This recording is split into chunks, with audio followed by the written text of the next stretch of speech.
Bismillahirrahmanirrahim. Selamünaleyküm. Hayırlı günler değerli izleyenler. Medya Kritik'te karşınızdayız.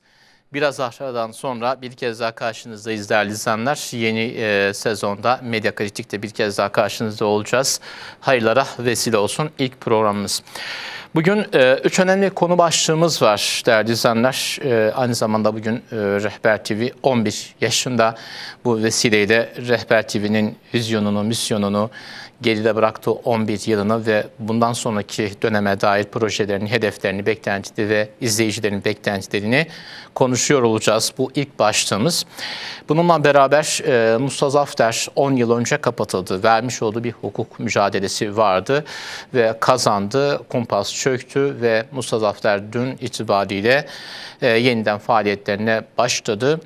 Mustazafter'in Sayın Genel Başkanı birazdan aramızda olacaklar. Hem Mustazafter'in kapatılması, vermiş olduğu hukuk mücadelesi ne konuşacağız. Bununla beraber bugün aynı zamanda 12 Eylül darbesinin de yıl dönümü. Hüdapar Genel Başkan Yardımcısı Sayın Mehmet Hüseyin Yılmaz da aynı zamanda 12 Eylül'ü sonrasında yaşananları ve yeni anayasa noktasında sürekli vurguları olan Hüdapar'ın bu noktadaki durumunu da konuşuyor olacağız. Bugünkü Medya Kritik programında değerli konuklarımız var. Hemen hızlıca konuklarımızı da takdim edelim. Her zaman olduğu gibi Sayın Kenan Çelik stüdyo konuğumuz. Hoş geldiniz Kenan Bey. Hoş bulduk. Sağ olun. Ve kıymetli bir konuğumuz daha var yayınımızda. Rehber TV Genel Yayın Yönetmeni Sayın Mehmet Ali Gönül. Hoş geldiniz yayınımıza. Hoş bulduk. Kolay gelsin. Sağ olun. Teşekkürler. Evet, 12 Eylül'ün Rehber TV açısından önemli bir gün olduğunu ifade edelim. 11 yıldır devam eden bir hizmet var ve bu hizmeti devam ettirirken vefat eden kardeşlerimiz de vardı. Allah'tan rahmet diliyoruz ve hala bu hizmeti ibadet şuuruyla gerçekleştiren kardeşlerimize de Rabbim mükafatını versin. Bugün biraz Rehber TV'yi konuşmak istiyoruz. 11 yıl önce bugün yayın hayatına başlayan Rehber TV'nin misyonu ve vizyonu neydi? Bunu biraz hatırlamak istiyoruz. Buyurun hocam. Teşekkür ediyorum. Biliyorsunuz geleneksel bir yayıncılık anlayışı var. Bu yayıncılık anlayışında daha çok insanlar oyun, eğlence ve televizyonun asli olabilecek, yani insanları donanım ve benzeri durumlar konusunda yetiştirme görevini öteleyen bir geleneksel yayıncılık anlayışı var. Evet. Biz bu yayıncılık anlayışının biraz daha ötesini düşünmek istiyoruz. Yani düşündüğümüz şey insanı eğitmek veya insanın ruh ve kalp bütünlüğünü tamamlayabilmektir. Eğer yayıncılığımızla ve yapabileceğimiz girişimlerle birey ve toplumun bu yöndeki eksikliğini doldurabilirsek bizim açımızdan bu gerçekten vizyonel olarak büyük bir başarı olacaktır. Ben buna inanıyorum. Biz bunu şekillendirmeye çalışıyoruz. Bunu şekillendirirken de kendi toplumuna yabancı olan bireyler veya kendi toplumuna yabancı olan kişiler değil, toplumunun değerleriyle barışık olan, toplumunun değerlerini savunan, toplumun değerlerini bir şekilde dile getirip onu yaşatmaya çalışan bir vizyon sahibi olmak istiyoruz. Bütün bu konudaki girişimimiz, gayemiz budur. Yani toplumu değerleriyle buluşturmak istiyoruz. Toplumun ortaya çıkan mevcut durumda, yani ahlaki ve benzeri durumlarına zıt olabilecek her türlü unsurun ötesinde toplumun kendi değerleriyle barışık olmayı amaçlayan, geniş, kuşatıcı ve bu yönde halkını bireysel ve toplumsal olarak eğitmeye çalışan bir vizyon sahibi olmak istiyoruz. Buradan ekranlardaki güzel sözlerimiz, ekranlardaki ideallerimiz ve ekranlardan topluma vermeye çalıştığımız mesajlarımızın da yayılabilmesi, sadece ekranda kalmaması, toplumda neşv-ü neva bulabilmesi adına 11 yıldır böyle bir serüven içerisindeyiz. Bu konuda gayret, bu konuda azim içerisindeyiz. Malumunuzdur, birçok yayın kuruluşu var, muadillerimiz veya bize paralel yayın yapanlarımız, benzeri durumlarımız. Fakat yayın yapanlar içerisinde maddeyi esas alma anlayışı çok daha önde gelen kuruluşlar var. Bu kuruluşlardan, yani sıradan bir kuruluş olmak istemiyoruz. Sıradan bir kuruluşun ötesinde öyle ki manaya da hitap eden, hatta manayı önceleyen ve manayı o deruni anlamıyla toplumda yaşatmaya çalışan, özellikle kendi değerleri, inancı ve benzeri durumlarda barışık olabilen insanlar, barışık olabilen toplumun bireyleri, fertleri, barışık olabilen yayınlar, barışık olabilen girişimlerde bulunmak istiyoruz. Eğer vizyonel olarak bizim neyi hedeflediğimizi, gelecekte daha çok nelerle uğraşmak istediğimizi öğrenmek isterseniz ancak bu şekilde açıklayabiliriz, bu şekilde söyleyebiliriz.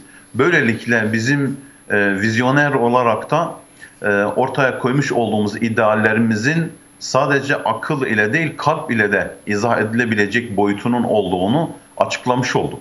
Bu konuda, yani vizyon konusunda başkalarına da benzemek istemiyoruz. Sıradanlaşmak da istemiyoruz. Sıradan bir hareket de yapmak istemiyoruz. Sıradan programlar da olsun istemiyoruz. Hani konuşmamın başında geleneksel yayıncılık anlayışı dedim.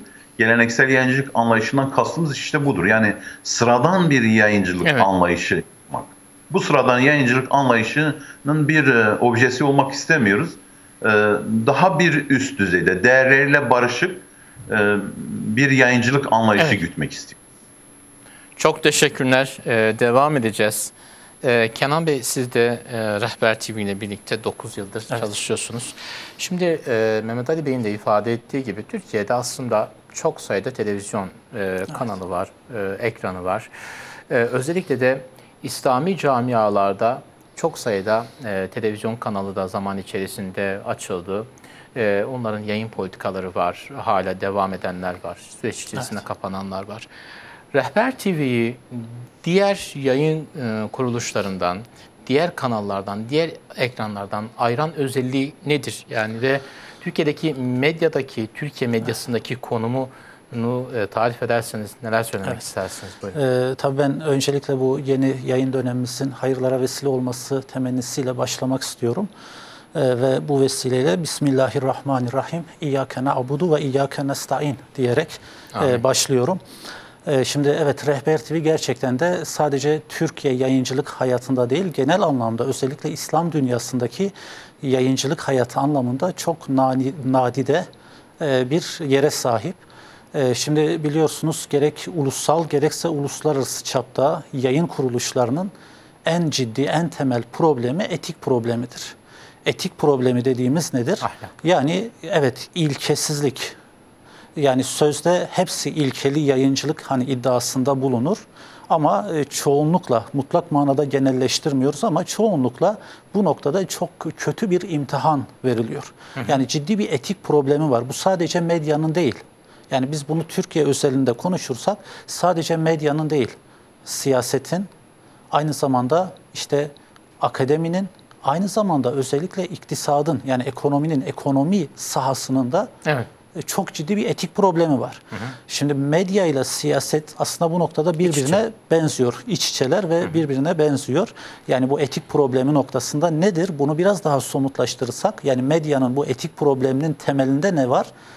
Medya yani hani insanlıktan yana, haktan, hukuktan, adaletten, doğruluktan yana bir pozisyon alıp o anlamda bir yayın politikası izlemesi gerekirken maalesef güçten ve menfaatten yana bir pozisyon alıyor. Yani bu etik problemi dediğimiz şeyin temelinde bu var. Yani güce ve paraya, özür dilerim, hani tapınmak var. Güce ve paraya, güce ve menfaate göre pozisyon almak var. Hal böyle olunca şimdi Türkiye'de biliyorsunuz sermaye tekeli dediğimiz bir olgu var. Yani sermaye büyük çaplı tekelleşmiş durumda. Dolayısıyla sermaye tek eline sahip olan sistem size kendisini dayatıyor. Size kendisini dayatıyor. Yani hem ulusal bazda hem uluslararası çapta küresel sistem olarak da size bunu dayatıyor. Nasıl dayatıyor? Yani maddi imkansızlıklarla sizi size kendisini dayatıyor. Evet. Dolayısıyla siz burada gerçekten ilkeli yayıncılık hani izlemek istiyorsanız, ilkeli, etik bir yayın politikası izlemek istiyorsanız, haktan, hukuktan, adaletten yana, kamu yararından, halkın yararından yana bağımsız ve özgür bir yayın politikası izlemek istiyorsanız o zaman ne yapmanız gerekiyor? Kendi yağınızda kavrulmanız gerekiyor. İşte Rehber TV bu anlamda gerçekten de bu hani 11 yılı geride bıraktık, 12. yıla girdik ve yani bu 11 yıllık süre televizyonculukta, yayıncılıkta az bir süre değil. Evet. Mehmet Ali Hocam'ın da işaret ettiği gibi yani Türkiye'deki örneklere baktığımızda çoğunlukla televizyonculukta ilk 5-6 yılda çok ciddi savrulmalar oldu. Hani bunu Türkiye tecrübe etti. Evet. Yani çok farklı bir anlayışla yayın hayatına başlayan ama gelinen noktada başladığı yerden çok farklı bir yerde duran televizyonlar var. Evet. Yani 5-6 yıllık bir süre televizyonculukta savrulmak için yeterli bir süredir. Ancak Rehber TV bugün başladığı gibidir. Yani yayın politikası anlamında. Evet. İlkeli duruşu noktasında başladığı yerdedir. Evet. Bir savrulma yoktur. İstikamet üzeredir. Zaten bu anlamda en büyük başarı da istikamet üzere olmaktır. Bunu bir iki cümleyle hani özetleyeyim. Tamam. Yani bu anlamda şimdi Rehber TV hani kamu yararını güden, sadece Türkiye ile sınırlı değil, bütün bir İslam dünyası ile ilgili yani Müslüman halkın, Müslüman kamuoyunun yararını güden hani ilkeli bir yayıncılık izliyor. Baktığımızda şimdi biz hani haber masasında bunu zaten o içeriğe her zaman hani bir şekilde onunla meşgulüz. Evet. Şimdi ekonomi konusunda yani halkın işte Türkiye'nin en önemli problemlerinden birisi hani gelir dağılımındaki adaletsizlik. Evet. Dolayısıyla bu konuda hani gelir seviyesi düşük olan işte o ekonomik adaletsizlikten kaynaklı mağdur olan kitlelerin hani sesi olma noktasında yayınlarımızın önemli bir kısmını bu oluşturuyor. Evet. Yani halkın bu ekonomik sorunları. Diğer taraftan ailenin korunması, gençliğin korunması noktasında yani çok ciddi bir yekün tutuyor yayınlarımızda. Evet. Bununla birlikte genel anlamda İslam ümmetinin yararı noktasında şimdi ve yaşanan sorunlar tabii ki yani İslam ümmetinin, Müslümanların sesi olma noktasında, Filistin'in sesi olma noktasında gerçekten Rehber TV ayrı bir yerde, ayrı bir konuma sahip ve ne diyoruz? Yani bugün Müslüman dünyanın ve insanlığın baş belası Amerikan emperyalizmi ve Siyonizm'dir. Emperyalizm ve Siyonizm dururken Müslüman halkın, Müslüman kamuoyunun kinini, öfkesini, tepkisini başka yerlere, işte mezhepçilik sahikiyle, milliyetçilik sahikiyle, şu ya da bu sahikle başka yerlere kanalize etmek, yönlendirmek doğru değil. Müslüman kamuoyunun öfkesini, tepkisini yönlendireceksek bunun adresi Siyonizm olmalı, emperyalizm olmalıdır. Evet. Dolayısıyla bu noktada da bütün bir ümmetin yararını, hani İslam'ın o vahdet emri doğrultusunda o yararı gözeten böyle bir yayın politikası söz konusu Rehber TV açısından. Çok teşekkürler Kenan Bey. Mehmet Ali Bey, malum böyle bir klişe, çok da aslında anlamlı bir vurgu var. Denilir ki işte zirveye çıkmak zordur. Ama zirvede kalmak, zirveye çıkmaktan daha zordur. Bu yönüyle Rehber TV 11 yıldır zirvede. Kenan Bey aslında o zor şartlara biraz değindi. Biraz bize Rehber TV'nin 11 yıllık mücadelesinden bahsederseniz neler yaşandı bu süreç içerisinde? Buyurun. Doğrusu Rehber TV'nin takriben yani başlangıçtan 2 yıl sonra öncelikle Çağrı adıyla açılmış olması ve 2 yıl yaklaşık 2 yıl sonra da rehber olarak yoluna devam etmesi bugüne kadar kesintisiz bir şekilde sürdü. Şimdi toplumun manevi ihtiyaçları olsun, ilmi programlar olsun, edebi programlar olsun yahut da ahlaki programlar olsun, kültürler ve sosyal programlar olsun, gençlere yönelik olan programlar olsun, aileyle ilgili olan programlar olsun, bir şekilde üzerinde dura dura bugüne kadar geldik. Şimdi Kenan Bey dedi ya, bazı savrulmalar oldu. İlk 5-6 yıl içerisinde genelde kurulan televizyonların böyle bir durumu. Ama Allah'a şükür 11 yıldır yayın çizgimizde herhangi bir değişiklik olmadan, herhangi bir sapma olmadan Allah muhafaza bugüne kadar getirebildik ve bundan sonra da aynı şekilde götürmeyi hedefliyoruz. Bir de burada saydıklarımın içerisinde ilmi, edebi, ahlaki, kültürel, sosyal, gençlik dedik ama aileyi özellikle vurguladık. Zaten dikkat ederseniz televizyonumuzun sloganı da ailemizin kanalı diye. Evet. Bugün acaba oturup da ailece bir televizyon programı izlemek için kaç tane televizyon önünde rahatlıkla oturabiliyoruz? Kaç tane televizyon bunu, yani ailece izlenebilecek doğallığı ve rahatlığı bize sağlayabiliyor ki? Bu gerçeği göz önünde bulundurarak biz daha çok programlarımızda bugüne kadar bu saydığım özelliklerin yanı sıra farklı farklı hizmetlerde de bulunduk. Mesela bizim çocuklara yönelik programlarımız, kadınlara yönelik, gençleri söylemiştik, eğitime yönelik, sağlığa yönelik, haber anlayışımız ve haber yoruma yönelik olan programlarımız var.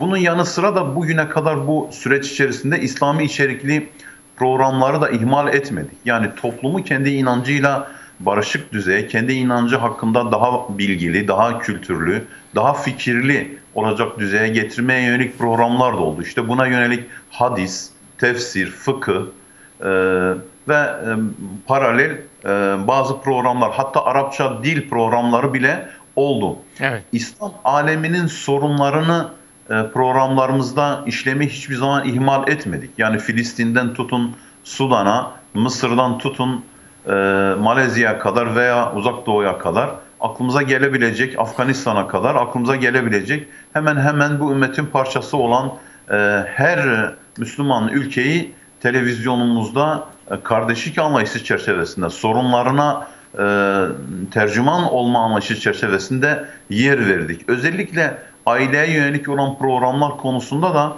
çok daha farklı bir bakış açısı bugüne kadar getirmeye çalıştık. Ama burada unutmamamız gereken ve gerçekten de kendileri hakkında haklarını ihmal etmememiz gereken, dile getirmemiz gereken bazı unsurlar, onları sıralamak istiyorum. Mesela ciddi bir emek veren ve ciddi bir külfetle yayıncılık anlayışını götüren televizyonumuzun gönüllü programcıları olsun. Gönüllü programcıları özellikle bahsetmek istiyorum. Fedakar çalışanlar olsun. İzleyicilerimizin bize katkıları olsun. Bu üç unsuru hiçbir zaman unutmadık ve unutmayacağız da. Çünkü onlar sayesinde 11 yıl bu kadar bir emek sarf edebildik. 11 yıl bu aşamaya kadar gelebildik. Biz bu gönüllü programcılarımızın, fedakar çalışanlarımızın ve gerçekten katkılarda bulunan izleyicilerimizin fikirleriyle, düşünceleriyle de olsun bunları unutmuş değiliz. Aynı katkıyı aynı şekilde bekleyerek devam ettirmek, toplumun bizden yana olan beklentilerini gerçekleştirmek istiyoruz. Bundan dolayı da yardımları sürekli bizim için söz konusu. Şimdi her şeyin bir misyonu vardır. Bizim de bu vizyon yanı sıra misyonumuz da bu konuda mevzu bahistir. Şu ana kadar getirdiğimiz çerçeve doğrultusunda ben sözün gücüne çok önem veririm. Gerçekten söz çok güçlüdür.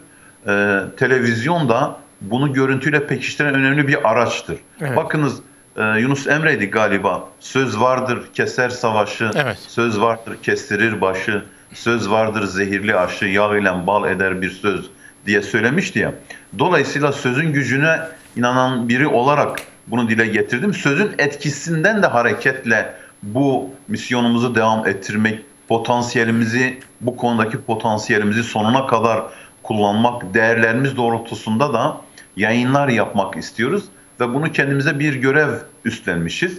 Bu 11 yıl boyunca da buna dikkat etmeye, bu konuda kararlı bir şekilde götürmeye çalıştık.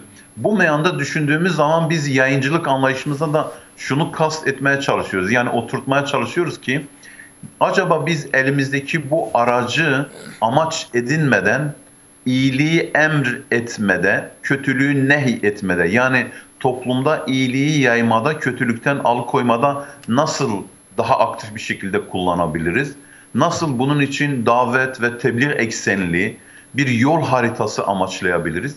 Hep bunun derdinde, bunun söyleminde, bunun endişesinde olduk. Evet. Böylelikle zamanımızın ruhuna ve insanın da fıtratına uygun bir metod olarak bundan faydalanmayı gaye edindik. Çok teşekkürler. Devam edeceğiz Mehmet Ali Bey. Evet. Şimdi elbette ki biraz önce ifade ettiğiniz şekilde İslam coğrafyasının neresinde bir sorun varsa mutlaka o soruna bir şekilde eğilmişizdir.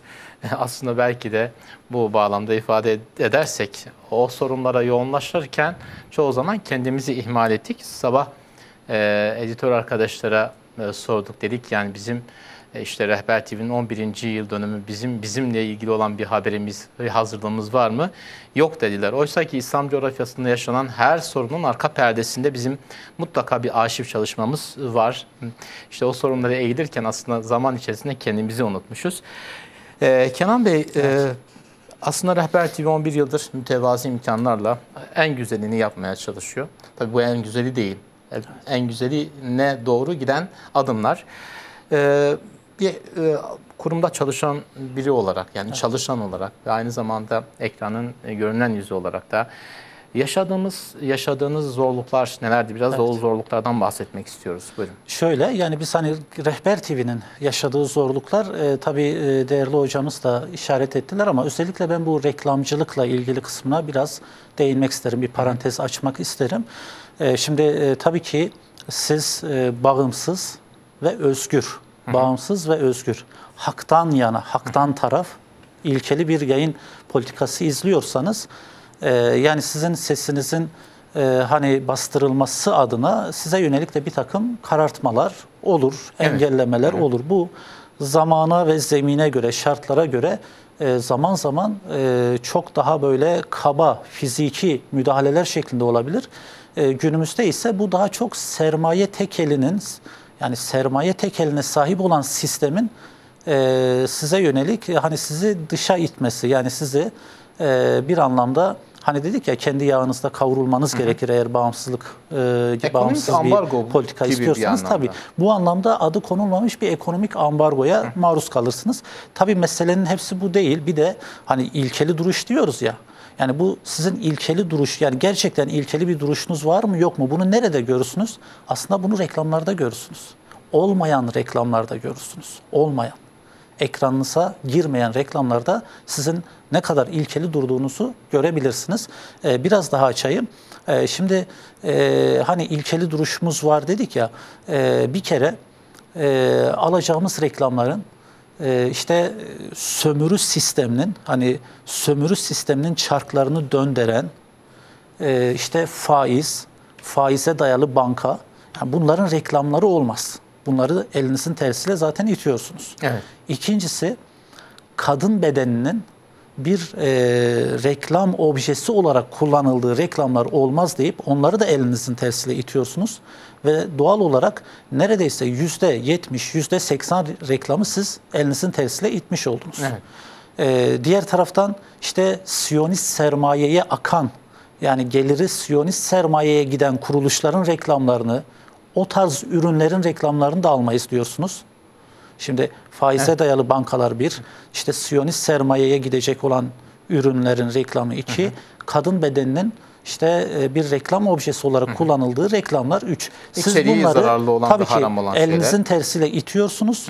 Bunlar var mı Rehber TV ekranda? Yok. Bu sizin ilkeli duruşunuzun kanıtı, ispatıdır. Güçlü bir delilidir. Tabii ki böyle olunca siz zaten %70, %80 reklamları kendiniz ittiniz. Yani ilkelerinizin gereği olarak bunu ittiniz. Geriye kaldı %20, %10, %20. Orada da ya yani iktidarda kim varsa hani iktidara işte angaje olmanız, yakın olmanız, yanlışına da doğru demeniz gerekir.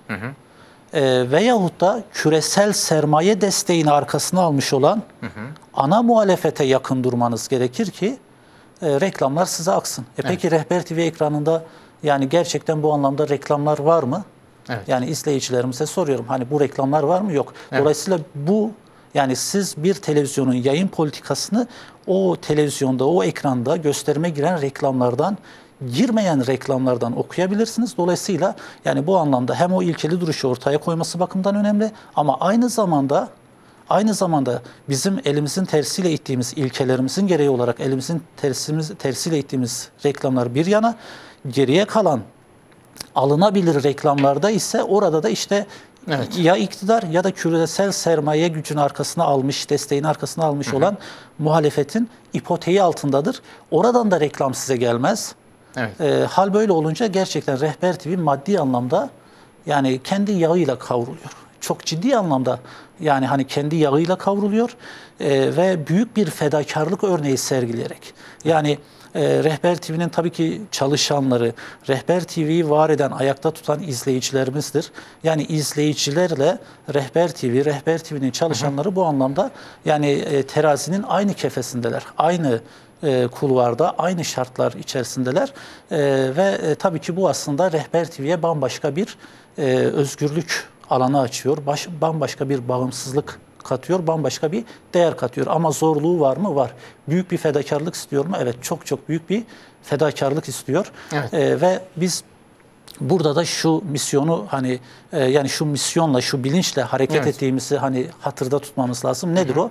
Şimdi Filistin davasının Filistinlilerin sesi oluyoruz. Ülkemizdeki mahrumların, mağdurların sesi oluyoruz.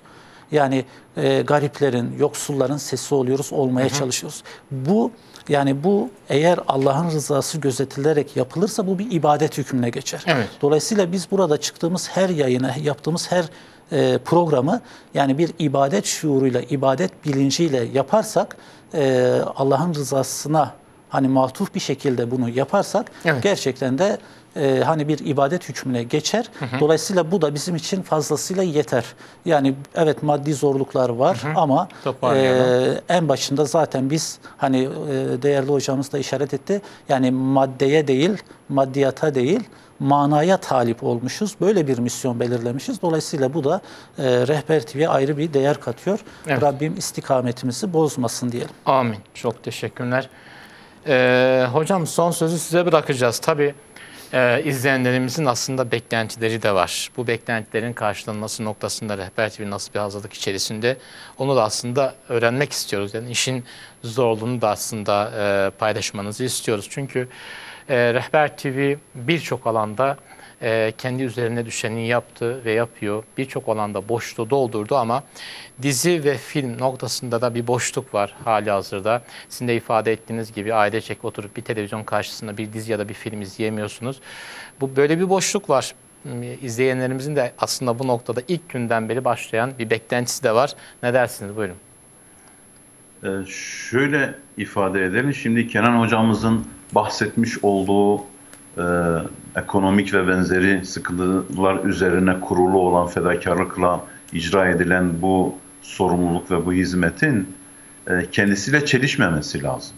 Yani hem toplumdaki ifsada, çürümüşlüğe ve bozulmuşluğa karşı televizyonumuz için mücadele eden bir televizyon ve bununla önemli bir şekilde baş etmeye çalışan bir televizyon olarak vasıflandıracağız.